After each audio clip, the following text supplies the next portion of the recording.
Hello everyone, welcome to my YouTube channel. तो आज हमारा टॉपिक है चैप्टर 6 लाइंस एंड एंगल की इंट्रोडक्शन।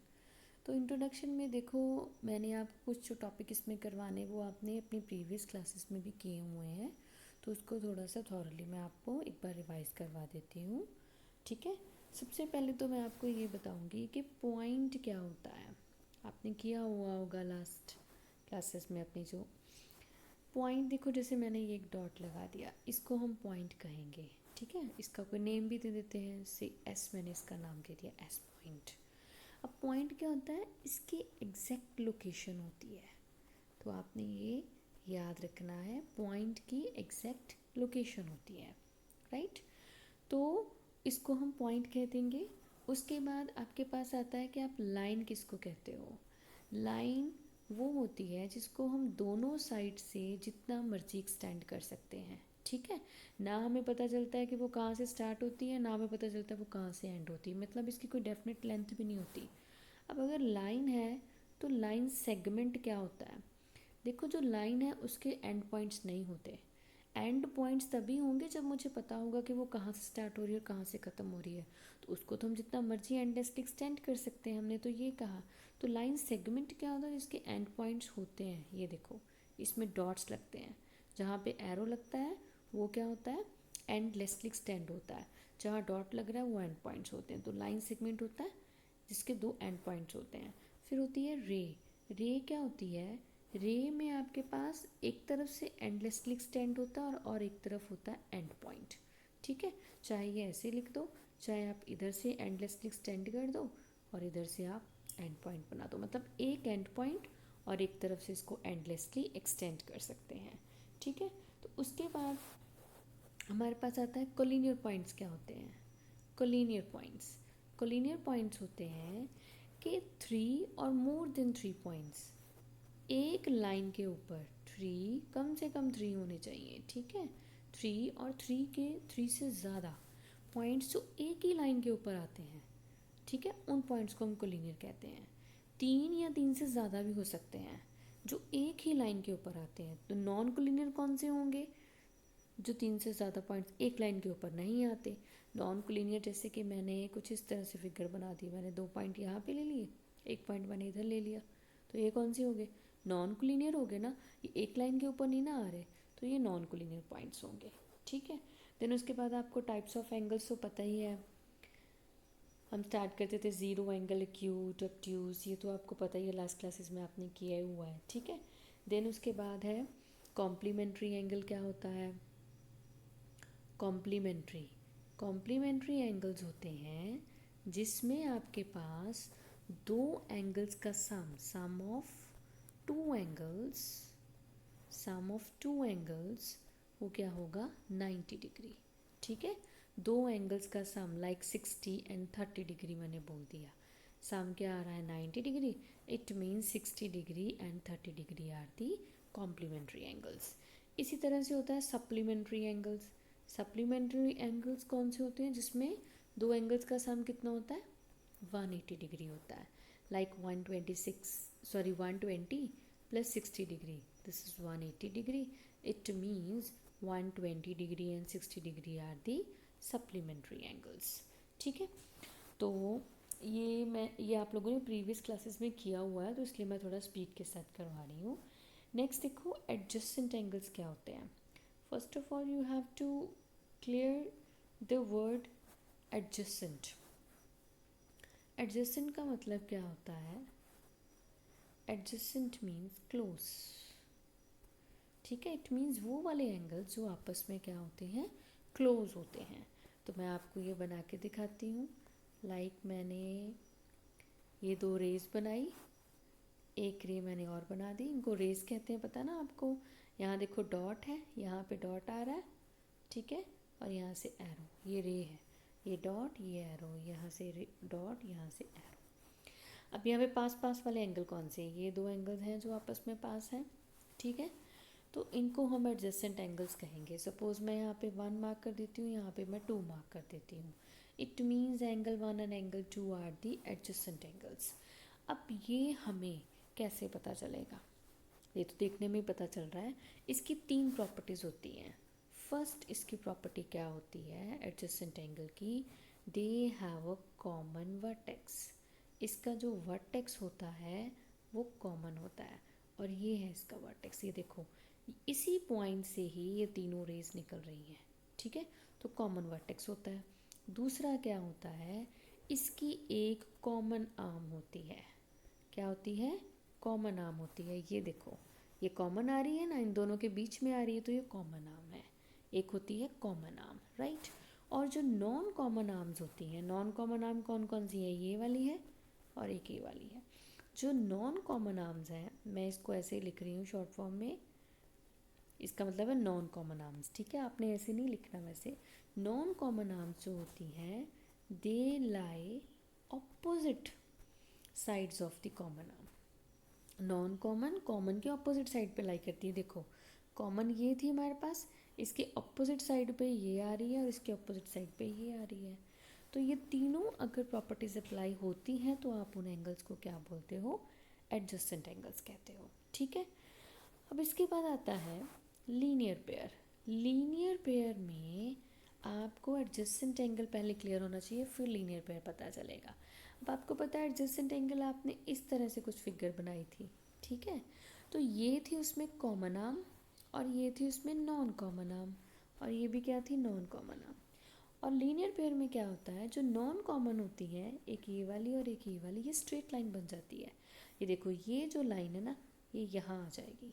मैं आपको बना के दिखाती हूँ, ये देखो ऐसे हो जाएगी नॉन कॉमन आर्म, और कॉमन आर्म एज इट ही रहेगी, ठीक है।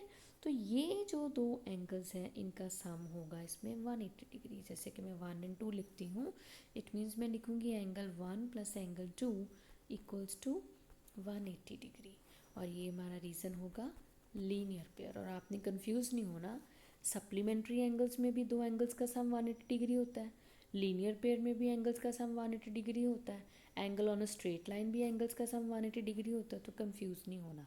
और एक बात आपने और याद रखनी है, लीनियर पेयर में ये देखो इसकी शेप कौन सी बनती है, इसकी शेप देखो, ये आपका अल्फ़ाबेट बनता है वाई, ठीक है, और ये दो एंगल आ जाते हैं इसमें।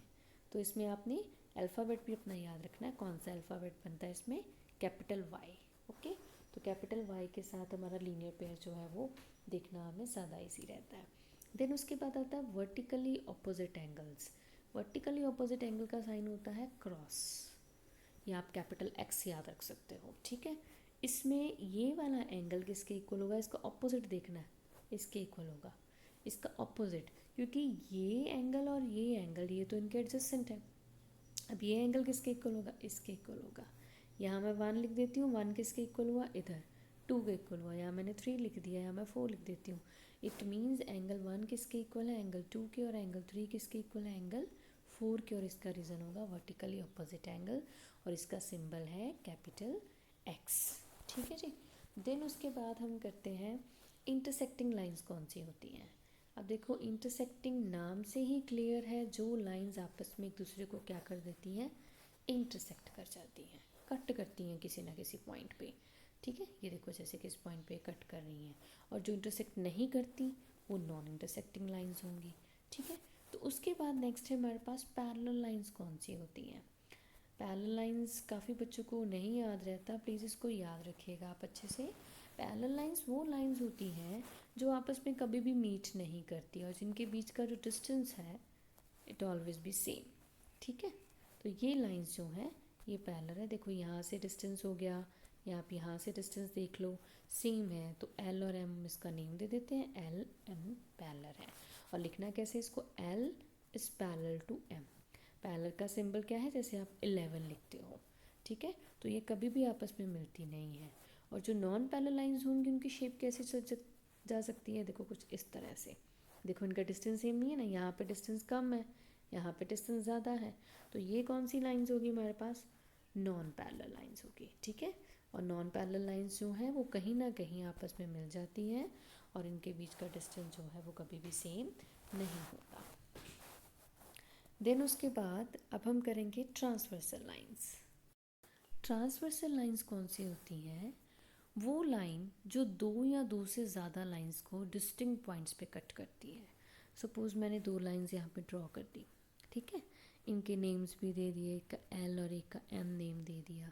इनको डिस्टिंक्ट पॉइंट्स पे कट करने वाली लाइन, सपोज इसका नाम पी रख दिया, वो लाइन होगी ट्रांसवर्सल। अब ये जो लाइन पी है, एल लाइन को किस पॉइंट पे कट करती है, यहाँ पे मैं नेम दे देती हूँ ए पे कट करती है।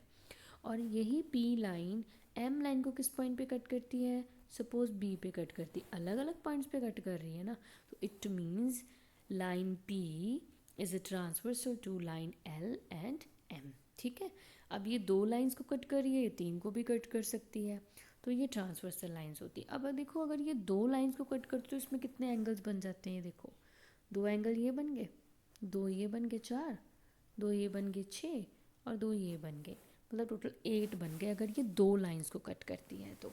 और इसमें ये जो मेरे पास एंगल्स हैं, ये वाले दो और ये वाले दो, ये कौन से हैं, इंटीरियर एंगल्स, अंदर की साइड बन रहे हैं ना। और ये जो दो हैं और ये जो दो हैं, ये बाहर की साइड बने हैं, तो ये कौन से एंगल्स होंगे, एक्सटीरियर एंगल्स होंगे। तो इनके बेस पे हमारे पास एक एंगल्स होता है corresponding angle. Corresponding angles, corresponding angle के लिए ट्रांसवर्सल का होना बहुत ज़रूरी है। ठीक है, कॉरस्पॉन्डिंग एंगल जो है आपकी ट्रांसवर्सल लाइन से ही पता चलते हैं। ये देखो, ये मैंने ट्रांसवर्सल लाइन शो कर दी, इसको मैंने नेम दे दिया ए बी, इसको मैं नेम दे देती हूँ सी। अब कॉरस्पॉन्डिंग में देखो आपके पास क्या कंडीशंस होती हैं। फर्स्ट कंडीशन होती है they lie on the same side of the transversal, same side, ये याद रखना आपने। ठीक है, ट्रांसवर्सल अब मेरे पास ये वाली लाइन है, तो इसकी या तो राइट साइड पे वो एंगल्स होंगे, या वो एंगल्स कौन सी साइड पे होंगे, लेफ्ट साइड पे होंगे। नेक्स्ट पॉइंट होगा, एक तो ये है कि ये सेम साइड पे लाई करेंगे। ठीक है, दूसरा पॉइंट हमारे पास होता है कि इसमें जो हमारे पास शेप बनती होती है वो एफ शेप बनती है। ठीक, शेप कौन सी होती है, एफ, कैपिटल एफ आपने याद रखना है। और तीसरा इसमें होगा कि इसमें एक एंगल जो होगा वो इंटीरियर होगा और दूसरा होगा एक्सटीरियर, इसके पेयर में। ठीक है, तो आपने ये 3 स्टेप याद रखने हैं। अब सपोज मैं इसकी लेफ़्ट साइड पे एंगल्स ले रही हूँ। लेफ़्ट साइड पे देखो कौन कौन से एंगल बन रहे हैं, एक ये एक ये और एक ये बन रहा है। सपोज़ मैंने इसको नेम दे दिया 1 2 3 ये 4। ठीक है, अब आगे देखो, जो मैंने एंगल्स लेने हैं उनके पेयर में एक एंगल अंदर होना चाहिए, एक बाहर होना चाहिए।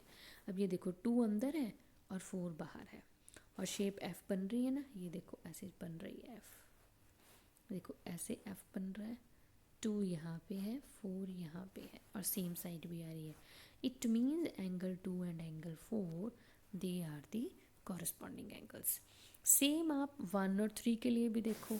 अब एफ कैसे बन रहा है 1 और 3 के लिए, अब एफ ऐसे बन रहा है, उल्टा बन रहा है, 1 इधर है और 3 इधर है, तो एक एंगल अंदर है और एक एंगल बाहर है, सेम साइड पे है, एफ शेप है, तो angle 1 and angle 3 are the corresponding angles. ठीक है, तो एफ किसी भी शेप में जा सकता है, लेकिन एफ बनना चाहिए। आपने ये जो 3 पॉइंट्स मैंने आपको बताया इनका ध्यान रखना है। नेक्स्ट होते हैं ऑल्टरनेट एंगल्स। कॉरस्पॉन्डिंग के बाद ऑल्टरनेट एंगल्स आते हैं। ऑल्टरनेट में ऑल्टरनेट इंटीरियर भी होता है, ऑल्टरनेट एक्सटीरियर भी होता है। ठीक है, अब यहाँ पर देखते हैं, जैसे कि इसमें पहले तो होता है they lie on the opposite side of the transversal, वो सेम साइड था, ये अपोजिट साइड आएगा। ठीक है, दूसरा होता है इसमें शेप बनती है जेड, कैपिटल जेड, ये वाले एंगल बनते हैं इसमें, राइट। फिर इसमें अगर एक एंगल एक्सटीरियर है तो दूसरा भी एक्सटीरियर ही होगा, और अगर एक इंटीरियर है तो दूसरा भी इंटीरियर ही होगा। ठीक है, सपोज़ मैं यहाँ पे आपको नंबर्स लिख देती हूँ, एंगल्स के नेम 1 2 3 4, यहाँ मैंने लिख दिया 5 6 7 8, इनके नेम रख दिए। ठीक है, अब देखते हैं, अब देखो z मैंने देखना है पहले, सपोज मैं इस वाले z की बात कर रही हूँ, ऐसे वाले की। ठीक है, तो इसमें देखो अपोजिट साइड, और दोनों के दोनों या तो अंदर या दोनों के दोनों बाहर। तो अपोजिट साइड में देखो 1 and 4, it means angle 1 and angle 4 are the alternate interior angles. Angle 2 and angle 3 वो क्या होंगे, तब आपका z कैसे देखा जाएगा, ऐसे, ये देखो इस तरह से 2 एंड 3 के लिए। तो angle 2 and angle 3 are the alternate interior angles. अब अगर मैंने ऑल्टरनेट एक्सटीरियर बताना हो तो एंगल 7 एंड एंगल 5 ये ऑल्टरनेट एक्सटीरियर है। एंगल 8 एंड एंगल 6 ये भी क्या है, ऑल्टरनेट एक्सटीरियर है। तो आपने इसमें भी ये जो 3 पॉइंट्स हैं ये अपने माइंड में रखने हैं। नेक्स्ट होता है co-interior angles. Co-interior angles को एक नेम और दिया गया है, वो है interior angles on the same side of the transversal are supplementary. वो थोड़ा लंबा चला जाता है नाम, इसलिए को इंटीरियर कह देते हैं। तो आप को इंटीरियर के साथ भी इसको याद रख सकते हो। ठीक है, ये नाम से ही क्लियर है, interior angle on the same side of the transversal. ये देखो, सपोज मैंने यहाँ पे 2 एंगल ले लिए, सेम साइड पे है ट्रांसवर्सल की, तो ये सप्लीमेंट्री होते हैं, इसमें कॉमा नहीं डालना, ये भी याद रखना। ठीक है, तो ये होते हैं सप्लीमेंट्री। तो आगे आपने एक चीज़ का और ध्यान रखना है, अगर आपके पास कॉरेस्पॉन्डिंग एंगल्स इक्वल हैं या अल्टरनेट एंगल्स इक्वल हैं या आपके एंगल्स को इंटीरियर हैं, को इंटीरियर इक्वल नहीं होते, सप्लीमेंट्री होते हैं। ठीक है, तो आपकी लाइंस क्या होंगी ये याद रखना, पैरेलल, इन तीनों केसेस में। ठीक है, तब लाइंस क्या होती हैं, पैरेलल होती हैं। अब इसका उल्टा भी होता है, अगर लाइन पैरेलल्स हैं तो आपके एंगल्स को इंटीरियर भी हो सकते हैं, आपके एंगल्स ऑल्टरनेट एंगल्स भी हो सकते हैं, आपके कॉरस्पॉन्डिंग एंगल्स भी हो सकते हैं। तो ये आपने एज इट ही याद रखना है। ठीक है, तो इसी के साथ हमारे पास चैप्टर 6 की जो इंट्रोडक्शन है ऑलमोस्ट कंप्लीट होती है। तो आपको मेरा कंटेंट अच्छा लगे तो मेरी वीडियो लाइक एंड सब्सक्राइब कर दीजिएगा। Thank you so much.